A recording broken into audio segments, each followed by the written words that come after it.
y me voy a permitir presentarles a la doctora Laura Cecilia Pautasi. Es doctora de la Universidad de Buenos Aires, área de Derecho Social, investigadora independiente del Consejo Nacional de Investigaciones Científicas y Técnicas y del Instituto de Investigaciones Jurídicas y Sociales, Facultad de Derecho, Universidad de Buenos Aires, Argentina, profesora de grado y posgrado en distintas universidades latinoamericanas, experta independiente y presidenta del Grupo de Trabajo para el Análisis de los Informes Nacionales previstos en el Protocolo de San Salvador, Organización de Estados Americanos. Dirige el Grupo de Trabajo Interdisciplinario Derechos Sociales y Políticas Públicas. Se ha especializado en derechos económicos, sociales y culturales, perspectiva de género y políticas públicas. Adelante, doctora, la escuchamos. Gracias. Muy buenos días, es la verdad una enorme alegría estar aquí. Quiero agradecer especialmente a la Comisión de Derechos Humanos y a todas las entidades organizadoras la posibilidad de la realización de este congreso y muy especialmente a Laura Elisa Pérez, experta independiente en el Grupo de Trabajo del Protocolo de San Salvador, quien es una querida colega, y quiero felicitar a México por lo bien representados que están en Laura Elisa. La siguiente, por favor, gracias por la asistencia. Hoy, como ya hablamos, es un día muy particular y quiero declarar, hoy es el 8M, Día de Paro de Mujeres Internacional. Yo estoy haciendo paro activo aquí y creo que nos tenemos que sumar todos y particularmente en términos de esta discusión que nos congrega en este Congreso, que es la posibilidad de contar con fuentes de información que se van a traducir en indicadores y la forma de poder avanzar en resultados efectivos en términos de discriminación de género, de etnia, de desigualdad estructural y de desigualdad económica, es si contamos con estas fuentes de información. Entonces, la conmemoración del Día Internacional de la Mujer no es un día más, es un día de actividad, es un día de paro, activo, pasivo, de lucha y de marcha, que es muy importante que lo tengamos en cuenta, porque hay un mandato que los estados tenemos, es un mandato que la sociedad civil también tiene, y como personas es precisamente trabajar sobre la posibilidad de transformar, no de cambiar ciertas prácticas culturales, sino de transformar esta discriminación que existe en varios ámbitos y que afecta particularmente a las mujeres y a las niñas de la región. La siguiente, por favor. ¿Cuál va a ser el objetivo de mi presentación? Y mi presentación la hago desde pertenecer a un mecanismo relativamente novedoso, poco difundido, y esta es una excelente oportunidad para poder presentarles el mecanismo, para llamarlos y a invitarlos a que se apropien del mismo, que es el mecanismo de monitoreo del principal instrumento de derechos económicos, sociales y culturales que existe en el ámbito del sistema interamericano, que es el protocolo adicional a la Convención Americana de Derechos Humanos, que lo conocemos como el Protocolo de San Salvador. Este mecanismo es sumamente importante y lo que vamos a trabajar en esta presentación es todo el proceso de construcción del seguimiento y del monitoreo a través de los indicadores, tanto del mecanismo del Protocolo de San Salvador como de un segundo mecanismo que es la Convención de Belén do Pará, que es la convención que garantiza una vida libre de violencia a las mujeres y a las niñas en la región. Entonces mi presentación va a trabajar sobre estos dos mecanismos y sobre los resultados con indicadores, es decir, con el avance que los estados han hecho y que ojalá hoy empecemos a sumar más activamente a la sociedad civil para reclamar estos mecanismos en relación al cumplimiento de las obligaciones en estos protocolos. La siguiente, por favor. ¿Por qué hablamos de derechos económicos, sociales y culturales dentro del sistema interamericano? Siempre nos manejamos en el campo de los derechos económicos, sociales y culturales, en lo que había sido este instrumento pionero a nivel del Sistema Internacional de Protección de Derechos Humanos, que es el Pacto Internacional de Derechos Económicos, Sociales y Culturales de 1966. Los Estados miembros de la OEA dictan un protocolo adicional a la Convención en el año 1988, y como se celebra la sanción de este protocolo en la ciudad de San Salvador, allí debe su nombre. Entonces, 1988, y muy a semejanza de lo que es el Pacto Internacional de Derechos Económicos, Sociales y Culturales, se aprueba este instrumento. Recién en el año 1999 entra en vigor. Fíjense el tiempo que llevó de maduración de los estados para acceder al número de ratificaciones necesarias para que entre en vigor este importante protocolo. Recién en el año 2005, los estados, en el marco de la Asamblea General de la OEA, van a conformar que el mecanismo de monitoreo, y este es un gran avance que toman los estados, iba a ser a partir de un mecanismo y un sistema de indicadores. Es decir, requerían evidencia empírica a los estados y no solamente ciertos informes de rigor que anunciaran medidas tomadas, medidas normativas y algunos avances, sino que básicamente la Asamblea de la OEA decide que el sistema iba a ser con indicadores y con indicadores de progreso que vamos a tratar de avanzar en qué significa. Este mecanismo recién se va a aprobar y tenemos 16 estados partes, que son básicamente la mayoría de los estados de América Latina y el Caribe, con excepción de Chile y Venezuela. Chile lo ha firmado, todavía no lo ha ratificado, y solamente del Caribe existe el estado de Surinam. El resto de los países del Caribe no han ratificado este instrumento tan importante. Ahora bien, recién en el año 2007 se decide que el grupo de monitoreo, similar a lo que son los comités del sistema internacional, en el ámbito del sistema interamericano se los llama grupo de trabajo, iba a estar conformado por 3 expertos gubernamentales en calidad de titulares, un experto gubernamental suplente, un experto independiente en representación de la academia y de la sociedad civil, un experto independiente suplente, y 2 expertos, titular y suplente, pertenecientes que fueran comisionados, que estuvieran en ejercicio dentro de la Comisión Interamericana de Derechos Humanos. Este también es una novedad dentro del sistema interamericano porque es un primer grupo de trabajo que no está conformado por expertos en su totalidad, sino que hay expertos, pero que vienen en representación o presentados por los gobiernos de la región. Esto en 2007 se decide esta conformación y recién los estados empiezan a proponer distintos expertos a integrarlo y en el año 2010 se conforma con los titulares. Y en el año 2014 se termina la conformación de este grupo de trabajo. Fíjense todo el tiempo que esto llevó para la conformación de este importante mecanismo de monitoreo. Ahora bien, en el caso de la Convención de Belén do Pará, el proceso es distinto. Y ahí también tenemos que marcar una importante diferencia que un día como hoy marca una diferencia cualitativa y cuantitativa muy importante. La Convención de Belén do Pará, que ha sido un fuerte impulso del movimiento de mujeres en toda la región, ha sido ratificado por 32 estados, los 35 estados miembros de la OEA. Es la convención que más grados de ratificaciones tiene. Y como todos sabemos, el momento que un estado ratifica una convención, se compromete jurídicamente a su cumplimiento. Por lo tanto, las ciudadanas y los ciudadanos tenemos un instrumento activo de exigibilidad hacia los estados porque están comprometidos jurídicamente al cumplimiento de estas obligaciones. En el caso de la Convención de Belén do Pará, fue inmediato la fijación de un mecanismo o llevó un tiempo mucho más dinámico que lo que fue en el caso del Protocolo de San Salvador, y hay 2 mecanismos. Un mecanismo que son el Comité de Expertas y hay un mecanismo que es el Comité de Expertas en Violencia, que está integrado por expertas independientes, que ya habían hecho 2 rondas de evaluación en relación a los informes de países presentados para garantizar esta obligación jurídica que tienen los estados de garantizarles a las mujeres y a las niñas una vida libre de violencia, y con un concepto amplio de violencias, no es solamente la violencia física o la violencia vinculada a las relaciones interpersonales, sino que un amplio conjunto que abarca la definición de esta convención. Pero lo que las expertas habían visto, y esta es la importancia que hoy nos convoca en trabajar en indicadores, que en realidad no estaban evaluando violencia, estaban evaluando en base a la información que los estados proveían. Entonces sucedía que muchos estados tenían alguna encuesta de violencia que habían hecho, por ejemplo, en el año 2010 y nunca más la habían actualizado. Por lo tanto, esos datos, si había crecido, disminuido, si habían tenido un efecto positivo en las políticas públicas, o cuál era la respuesta del Poder Judicial en relación a la situación de violencia, no se podía medir.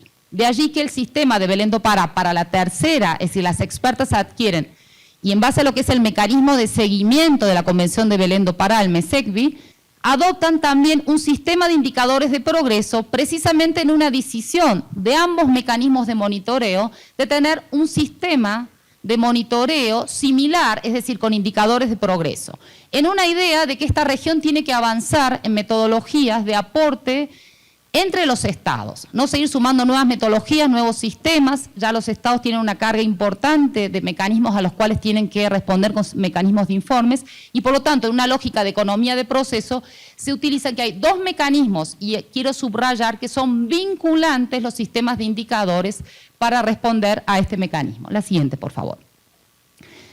Pero ¿cuál era el desafío para definir sistemas de indicadores? Primer punto que tenemos que decir que en derechos humanos cuando hablamos de indicadores no es solamente aportar información empírica, no es solamente tener datos, no es solamente ser prolijos, que un Estado sea prolijo en relación a su información.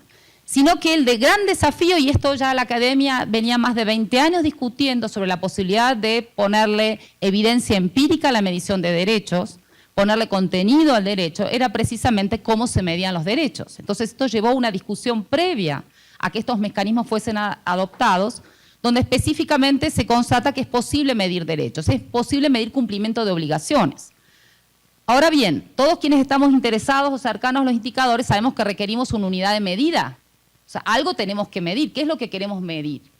Medir derechos humanos es un concepto amplio. Ahora, tenemos ciertos puntos de partida muy claros. La Convención de Viena de 1993 en su plataforma de acción establece en el artículo 5 que todos los derechos humanos son universales, indivisibles e interdependientes. Por lo tanto, un Estado que satisfaga únicamente derechos civiles y políticos tiene también que satisfacer derechos económicos, sociales y culturales. Si no, no está cumpliendo con sus obligaciones. Entonces, esto complejizaba la unidad de medida.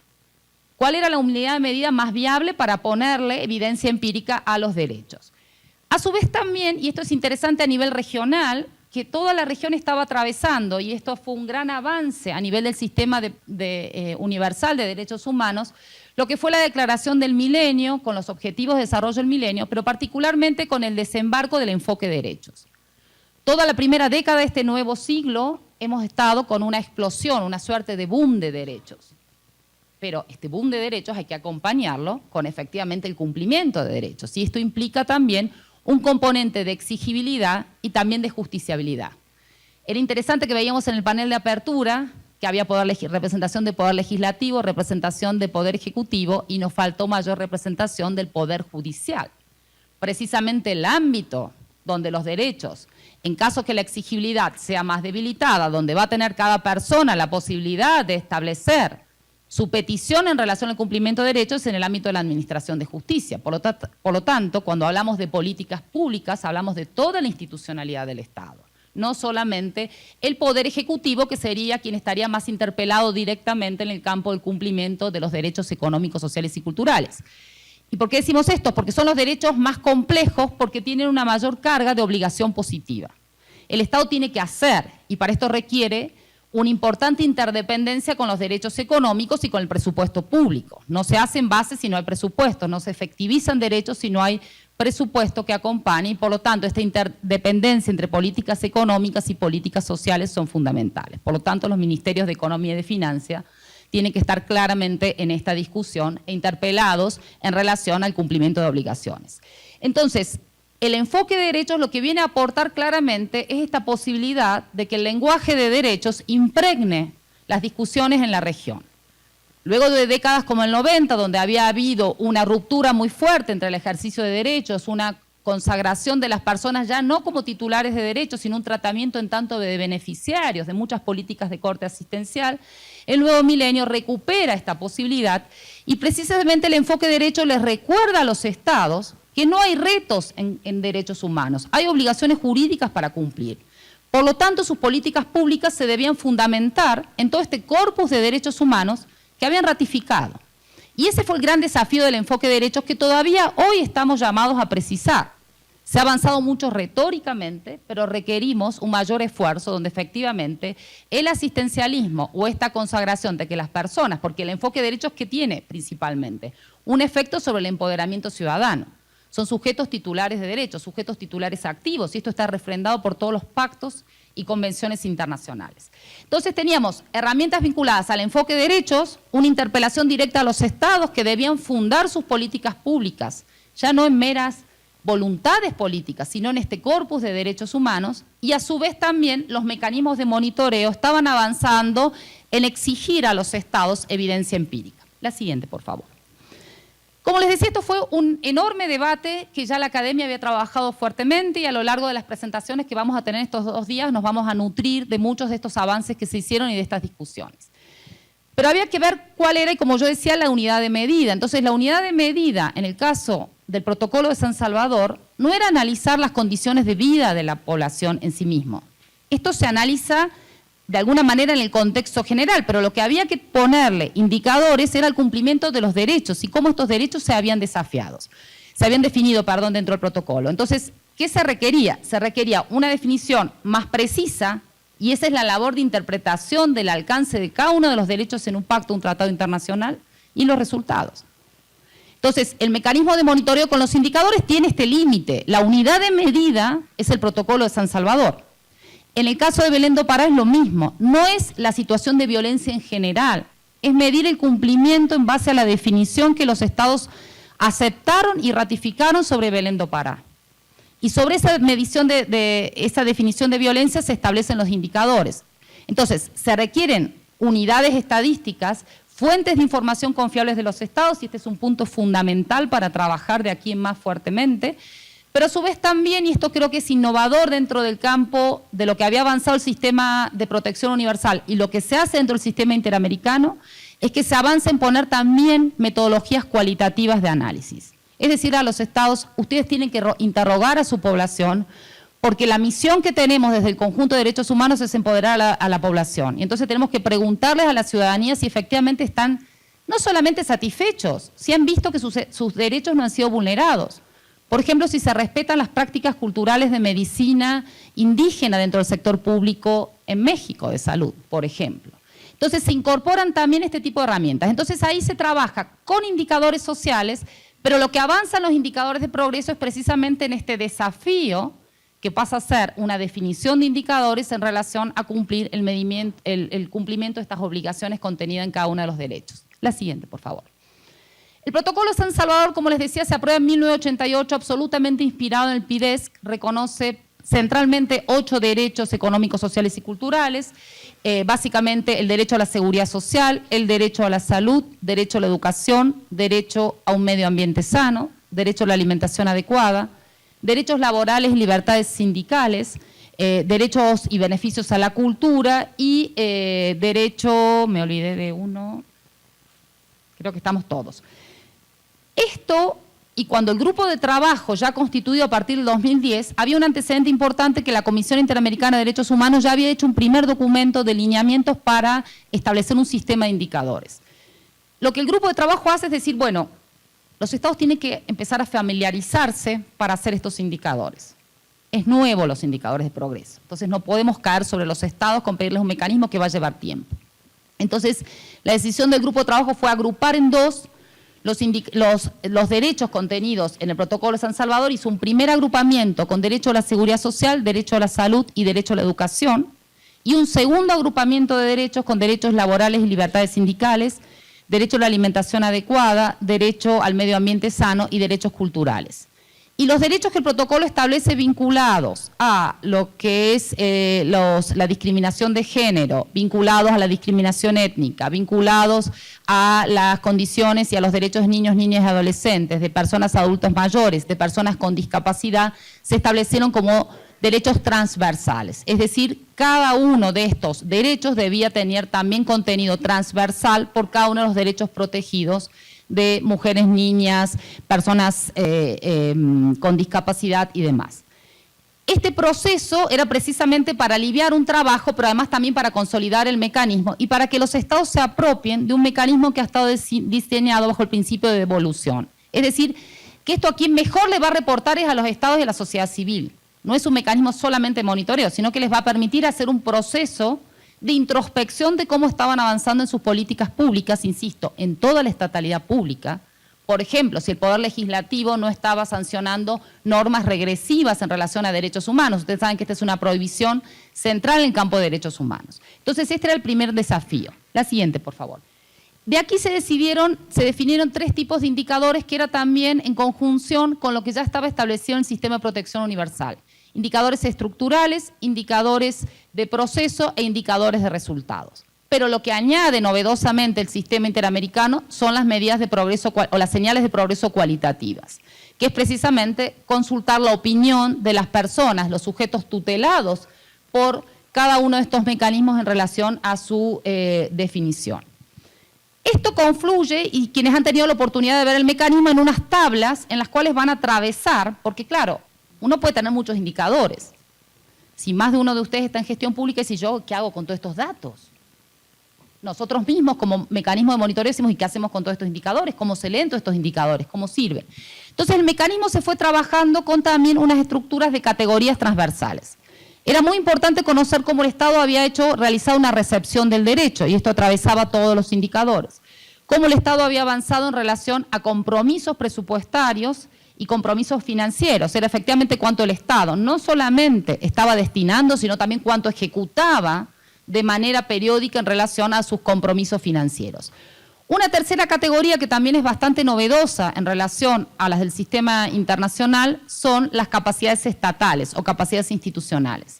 Es interrogarle al Estado sobre la distribución de poder al interior del Estado.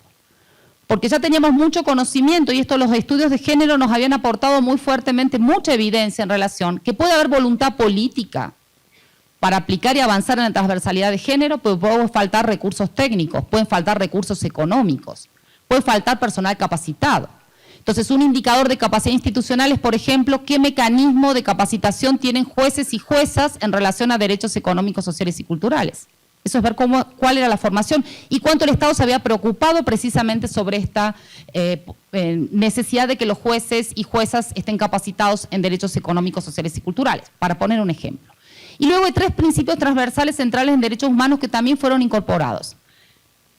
Igualdad y no discriminación en las categorías históricas, pero avanzando nuevos consensos que hay en los estados, por ejemplo, en relación a la identidad de género, en relación también a la distribución de recursos al interior, en el caso de estados federales, estados como México es un estado federal, y entonces que estados estén más beneficiados en relación a medidas de promoción en relación a otros, esto se está rompiendo con un principio de igualdad y no discriminación, y esto hay que interrogarlo al Estado. El segundo principio transversal también es acceso a la información pública. O sea, en el panel de apertura hubo también una motivación muy fuerte sobre esto. Es tanto la obligación del Estado de producir información como darla a conocer. Y esto también padecemos toda la región debilidades importantes a pesar de esfuerzos muy grandes que han hecho los estados para mejorar sus sistemas estadísticos, sus sistemas de información. Pero muchas veces la información está y no se publicita, no se da a conocer. Y esto también es importante que los mecanismos de monitoreo puedan captar cuánto se ha avanzado en hacer pública la información que el Estado produce. Y el último indicador, la última categoría transversal que es central es acceso a la justicia. Y ese es el débil en todos los sistemas de información. La región y los poderes judiciales de la región no han sido sometidos a evaluación, ni se evalúan internamente ni han sido sometidos a evaluación. Lo que se ha avanzado fuertemente es una informatización de las sentencias judiciales, pero no, por ejemplo, se ha trabajado con indicadores que den cuenta, y esto es lo que está aportando este sistema, en, por ejemplo, cuánto demora desde que una persona presenta una demanda en derechos económicos, sociales y culturales y cuánto es el tiempo que demora todo el proceso hasta que se dicte una sentencia, entre otros ejemplos. La siguiente, por favor. ¿Cómo esto se resulta? En el caso del protocolo San Salvador tenemos un set de 714 indicadores. En el caso de Belén do Pará es la misma lógica que establecía con las categorías transversales, y en el caso de Belén do Pará se definieron 246 indicadores que van a trabajar sobre la legislación, sobre los planes nacionales. Ustedes saben que en términos de igualdad y no discriminación de género, una de las herramientas más importantes que han tenido los mecanismos para el adelanto de la mujer, que serían los ministerios de la mujer o similares en términos de jerarquía de los estados, es trabajar con planes nacionales de igualdad. El tercer mecanismo es de acceso a la justicia, que en todo el ejercicio de derecho es fundamental el acceso a la justicia. Y esto que ya sabemos hace muchos años y tenemos suficiente evidencia empírica, que aquellos grupos más o sectores más vulnerables son los más rezagados en el acceso a la justicia.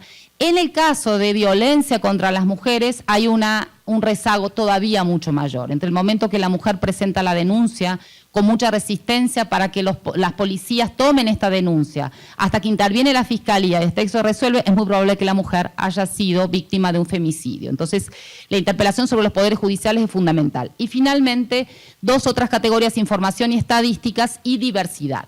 Esta estructura en el caso de Belén do Pará tiene que ver también con la estructura y sigue la estructura del articulado de la Convención de Belén do Pará. Porque vuelvo a reiterar, la unidad de medida en estos indicadores que les estoy presentando son cada una de las convenciones. Entonces están basados en estas convenciones, no en las condiciones de vida de la población, que finalmente las terminamos midiendo, pero lo que el indicador va a responder es a la necesidad de medir estos derechos. La siguiente, por favor. ¿Cuál es el proceso de evaluación que se hace más o menos en los 2 mecanismos? En el caso del protocolo San Salvador hay un primer informe inicial que tienen que hacer los países Por Asamblea General de la OEA, los indicadores de progreso se aprueban para el primer agrupamiento en el año 2012 y los 16 estados partes se comprometieron a presentarlo en el año 2014. El segundo agrupamiento se aprueba en Asamblea General de la OEA en el 2014 y los estados debían presentar estos informes en el año 2016. Luego se establece que a partir del año 2019 van a presentar todo en un único informe. Ya pasó el periodo de alguna manera de aprendizaje de los estados y en el 2019 tienen que presentar un único informe con los derechos de los dos agrupamientos. Hay un primer informe que envían los estados, hay un primer análisis que hace el grupo de trabajo. El grupo de trabajo devuelve un primer informe a los estados donde le pide ampliación de información, le pide algunos datos que no están claros, le pide algunos indicadores que no han considerado los estados. Hay una audiencia pública con los estados y luego viene un informe complementario que es el informe final, que ese sí es el informe que es público en relación al informe que presenta el Estado. Es decir, el último informe es el que se va a publicar y se va a dar difusión. Luego el grupo de trabajo también formula dentro de este informe público del Estado y un informe final del grupo de trabajo con las observaciones a cada país. La siguiente, por favor. ¿Cuáles han sido y dónde estamos en este momento en este proceso de evaluación? Yo lo he simplificado, pero fue todo un debate muy importante que sostuvimos como grupo de trabajo en la OEA con los estados parte para lograr la aprobación de este mecanismo de indicadores. Quiero decir que los indicadores propuestos por el grupo de trabajo fueron elevados a consulta pública de la sociedad civil y de los estados. Y hubo revisiones, y hubo aceptación de muchos de los aportes que hicieron tanto organismos de la sociedad civil, organismos especializados de Naciones Unidas como los propios estados.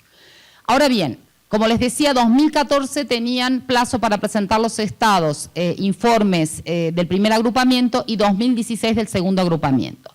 Tenemos evaluado el caso de Bolivia, Colombia, Ecuador, México, Paraguay y Uruguay y en proceso de evaluación del primer agrupamiento, que es Salud, Educación y Seguridad Social, El Salvador y Brasil. Restan los demás países que todavía no han enviado su informe, pero que están en proceso, según nos informan, de evaluación. La siguiente, por favor. En el caso del segundo agrupamiento, hasta la fecha solamente ha enviado. El caso de Bolivia ya está evaluado, el primer periodo, todavía no es público el informe porque no hemos terminado el proceso de evaluación. Perú ha remitido su informe del segundo agrupamiento y restan los otros países que están también en proceso. Perú y Paraguay mandaron el segundo informe perteneciente al segundo agrupamiento que estamos en proceso de evaluación. Restan los otros países. Vamos al siguiente.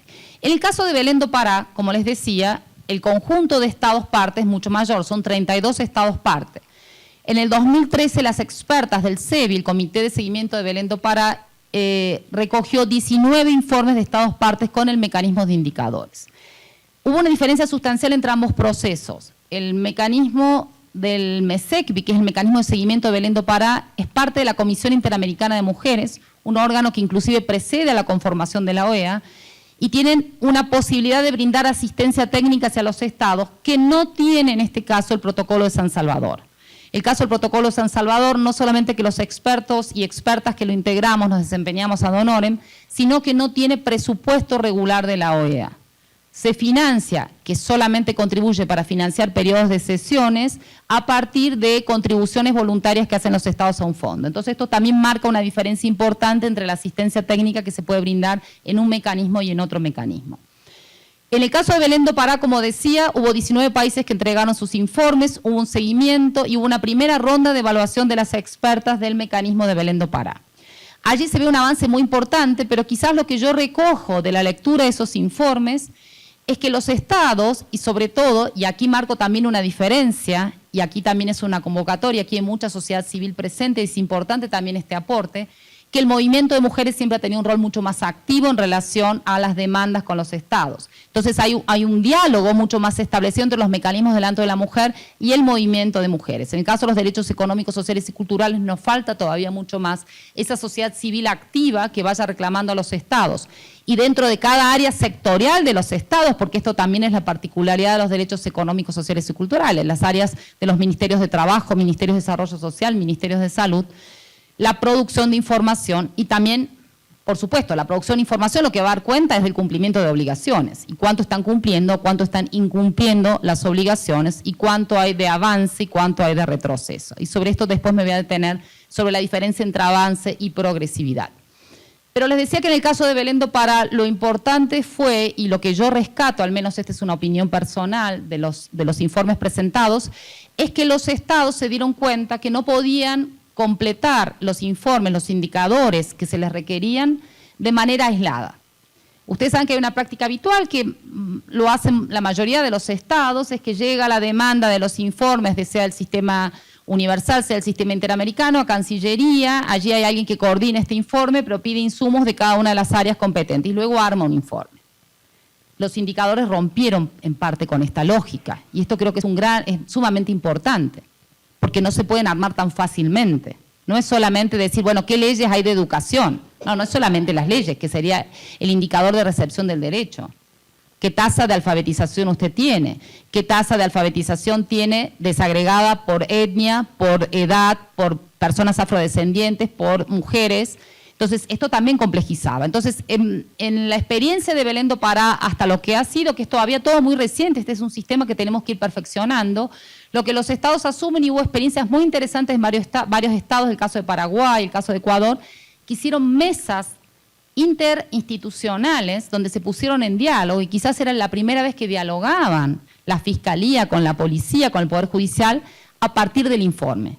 Y eso nosotros consideramos que es el gran éxito de este sistema de monitoreo, que los estados se den cuenta que les sirven a los estados. Está diseñado con un principio de devolución. Entonces, a partir de allí empezamos, porque todos conocemos cómo funcionan muchas veces nuestros estados. Duplicamos trabajo. Hay una oficina al lado de la otra que hacen exactamente lo mismo y ninguna sabe lo que hace la una de la otra. Esto nos pasa a todos los estados. En las universidades nos pasa también esto. O sea, no es para horrorizarse, es para ver cómo podemos avanzar en esto y cómo podemos establecer sinergias mucho más estables. Entonces, creo que esto ha sido muy importante del proceso de informes. La siguiente, por favor. ¿Cuáles han sido los resultados? Algunos los fui adelantando y no quiero tomar mucho más tiempo para las preguntas. Como les decía, ya hay estados evaluados en el protocolo de San Salvador. Ustedes dirán, hay 8 estados, son 16 estados. ¿Por qué están tan contentas con este resultado? Y la verdad que es un éxito increíble. Cuando empezamos a debatir la posibilidad de tener informes con los estados, había alta resistencia por parte de los gobiernos para decir otro sistema más, además otro informe distinto y además nos piden indicadores sumamente complejos. En poco tiempo se fue destrabando no solamente esta resistencia de los estados, sino como les mencionaba, fueron apropiándose del mecanismo. Hoy confluye también este mecanismo con las demandas que tenemos por los Objetivos de Desarrollo Sostenible. Los estados también están interpelados, los ODM fueron exitosos también en la necesidad de que se requería información y producir información de calidad en los estados. Entonces esto va avanzando. Entonces el éxito es rotundo. Nos falta todavía los otros 8 estados que informen, pero esto es un proceso que lo estamos construyendo y ahí es sumamente importante en esta dirección. La siguiente. Un punto que también tenemos que destacar y que si ustedes tienen la oportunidad al final de la presentación voy a dejar los links donde ustedes pueden ver los informes de los países de los 2 mecanismos, que la evaluación que se hizo en el caso del protocolo de San Salvador trabajamos únicamente con la información oficial que aportaban los estados. No está habilitado en el sistema, y ojalá todavía no esté habilitado en el sistema, el mecanismo de contrainforme, como sí ha habilitado gran parte de los mecanismos del Sistema Internacional de Protección de Derechos Humanos. El grupo de trabajo, si bien solamente recoge información oficial, ha habilitado e invita, y esta invitación es extensiva a todos ustedes, y aquí quiero destacar la fundamental labor que ha hecho el Programa de Derechos Humanos de la UNAM, con haber tenido información empírica en el momento, de que aporten datos al grupo de trabajo. Es decir, no está un mecanismo formal de contrainforme, pero lo podemos ir construyendo por otras vías. El grupo de trabajo está abierto a recepcionar y va a evaluar, por eso está conformado por expertos que manejan la materia, sobre esta información. Entonces, la primera ronda de evaluación se hizo sobre las fuentes oficiales del Estado. No hubo un debate sobre estas fuentes oficiales. Se tomó sobre un principio que nos manejamos siempre en el campo de los derechos humanos, de la buena fe de la presentación de información del Estado. Sí hay observaciones, ustedes pueden ver, muy puntuales sobre ciertas fuentes de información, sobre cierta representatividad estadística, sobre ciertos datos que no fueron presentados. Pero la información se evaluó sobre información oficial de los estados. En el caso del MESECVI también hay una tradición mayor de evaluación en caso de violencia. Ahí hay también un tema interesante dentro de los 32 estados que han ratificado, que las fuentes de información que usa uno, por ejemplo, el caso del Caribe y el resto de los países de América Latina son distintos.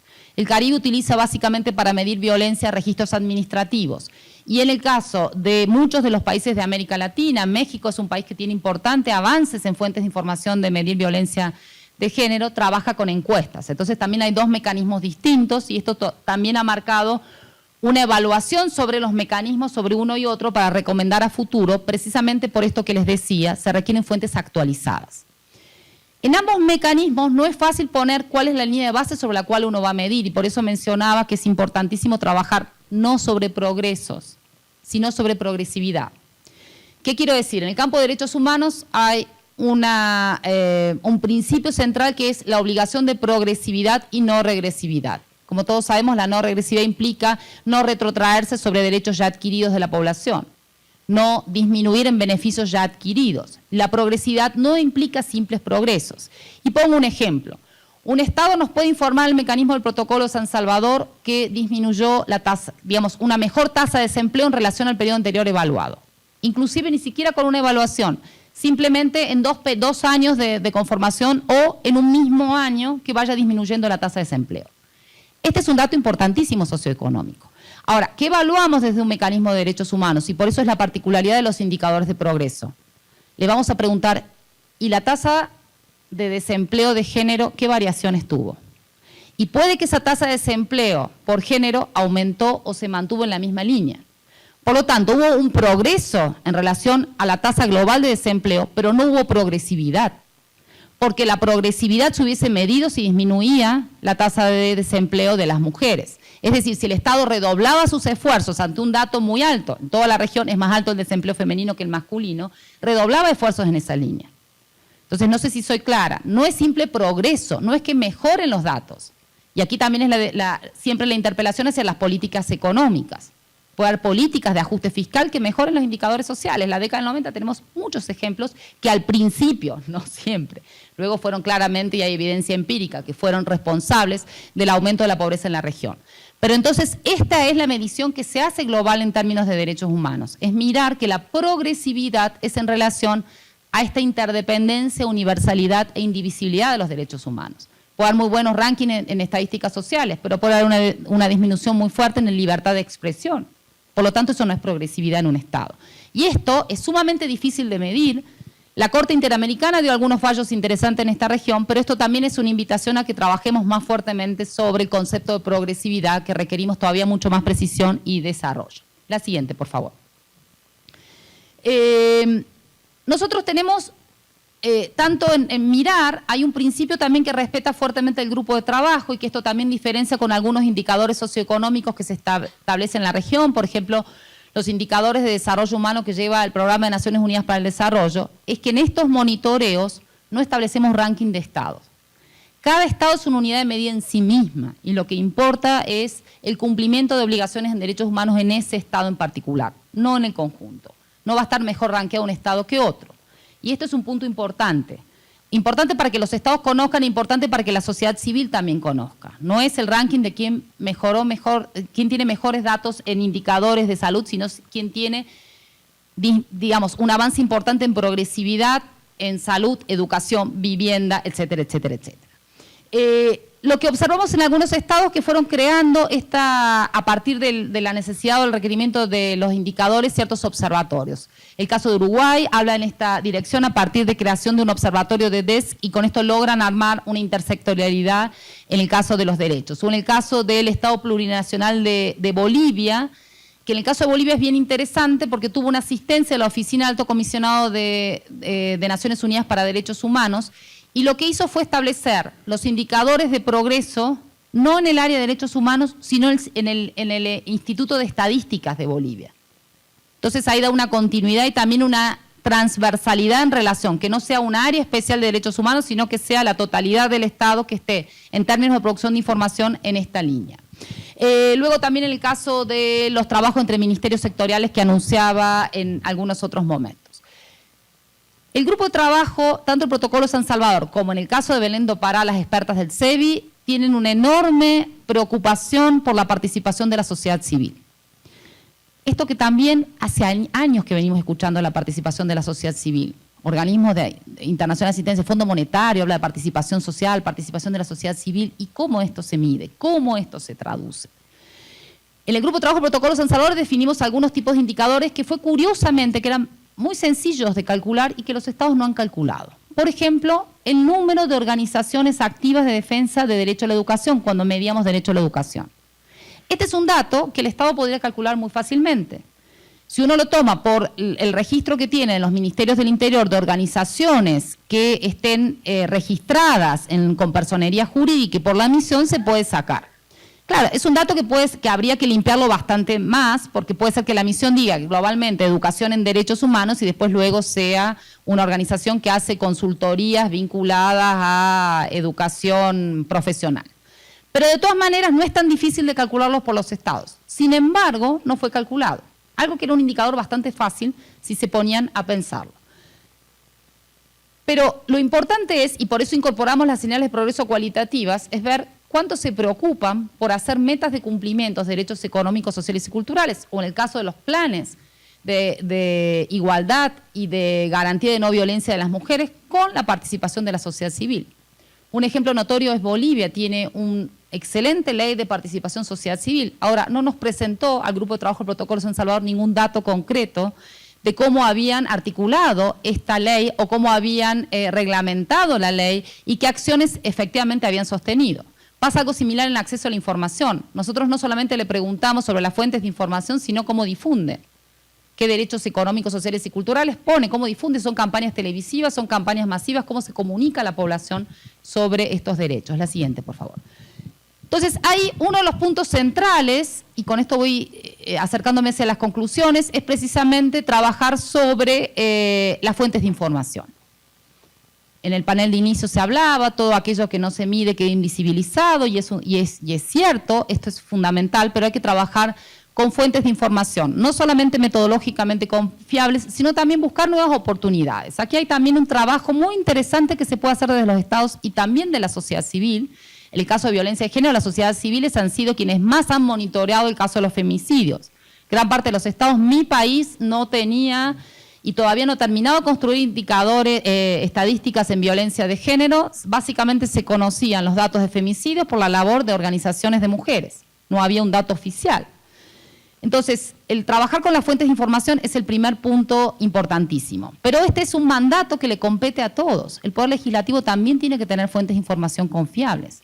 Y no solamente el acceso que sea facilitado a partir de determinados programas de acceso a información parlamentaria, sino saber precisamente y difundir en la ciudadanía por qué ciertas iniciativas en relación a leyes que garanticen derechos económicos, sociales y culturales perdieron estado parlamentario, por qué no fueron tratados, cuáles fueron las razones. Esto es una información que el Poder Legislativo tiene no solamente que fundar sus leyes en el marco y en el corpus de derechos humanos, sino también informar qué pasó en aquellos casos que no hubo un resultado favorable. Y ni hablar del Poder Judicial. Ahí tenemos una importantísima misión por delante para trabajar.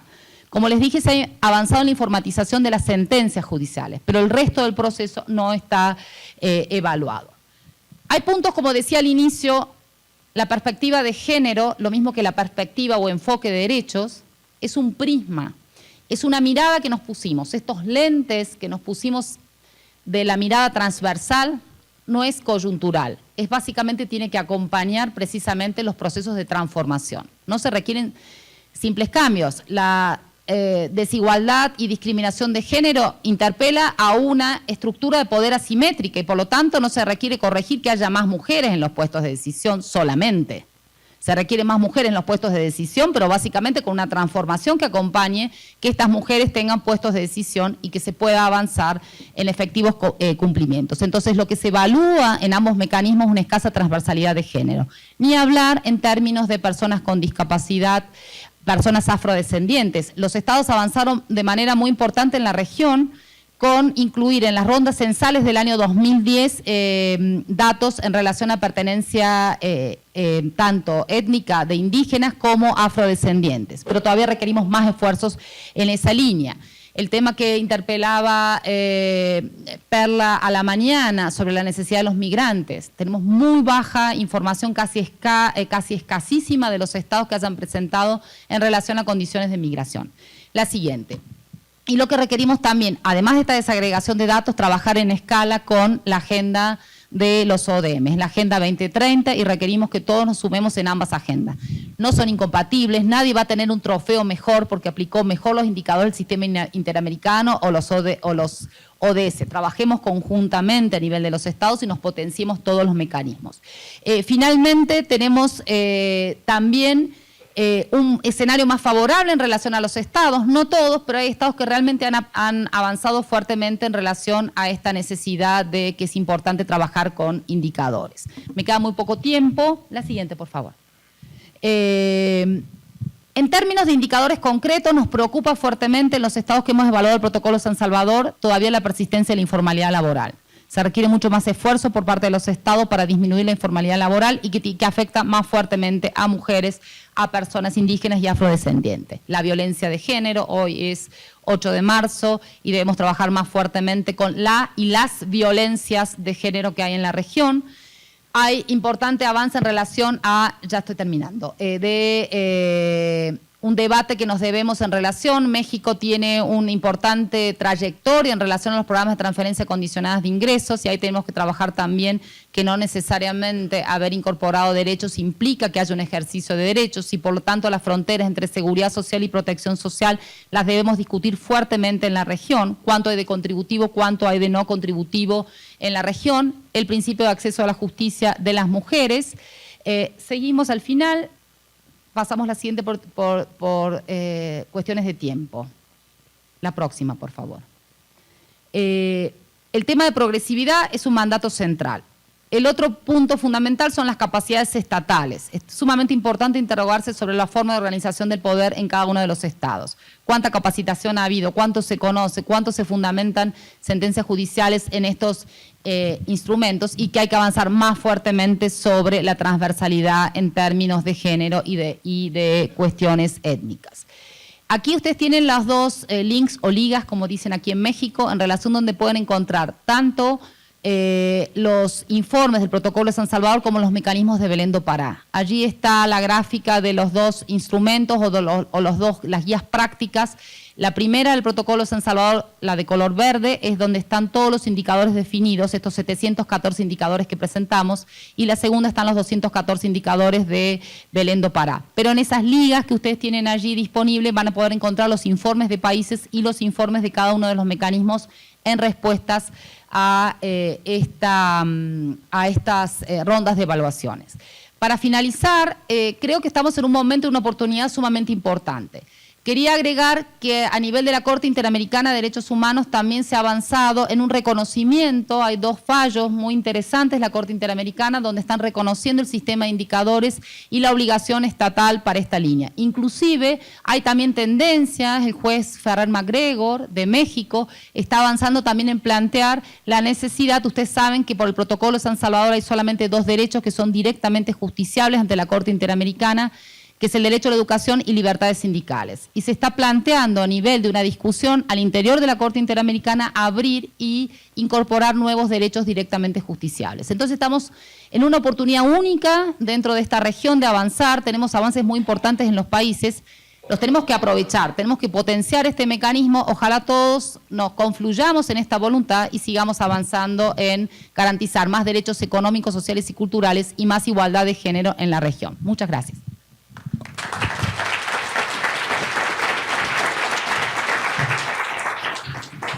Muchas gracias, doctora. Tenemos aquí dos preguntas que hemos seleccionado. Es importante mencionarles que las demás preguntas serán contestadas vía correo, esto debido al tiempo. Y bueno, tenemos aquí dos preguntas, doctora. Una que plantea ¿por qué los indicadores de acceso a la justicia son los más rezagados? ¿Se debe a los problemas de carácter técnico o al tipo de derecho? Y la otra dice, ¿alguno de los indicadores contempla índice de feminicidios o si tiene categorías y o criterios de odio por homofobia, lesbo, bi, transfobia? Bueno, muchas gracias por las preguntas. Voy a ser muy breve. Muy bien la pregunta de acceso a la justicia, porque en realidad no es un problema de los derechos, es un problema que el Poder Judicial no se evaluó y se tiene que empezar a evaluar a sí mismo. ¿Por qué hay tanta demora? ¿Por qué no llegan los sectores más desaventajados al acceso a la justicia? Sí, hay mecanismos de tutela, etcétera, etcétera, mecanismos de clínicas jurídicas, y el rol de las universidades es sumamente importante, pero esto tiene que haber, y tiene que haber un contralor por parte del Poder Judicial. Ojalá el Poder Judicial recoja este guante y empiece a hacerlo por sí mismo. De todas maneras, ya lo tiene que hacer porque los mecanismos de monitoreo se lo han impuesto en términos de estos indicadores que, reitero, son vinculantes para los informes de Estado. Y en relación a la otra pregunta sobre el índice de femicidios, sí, en el mecanismo de monitoreo con los indicadores propuestos para Belén do Pará existe. Ahí hay una guía más desagregada, unas fichas técnicas en relación a cómo construir estos indicadores, cómo construir las tasas. No se trata que pongan números absolutos los países, sino también porcentajes en relación, en algunos casos, para medir, por ejemplo, inversión en gasto público.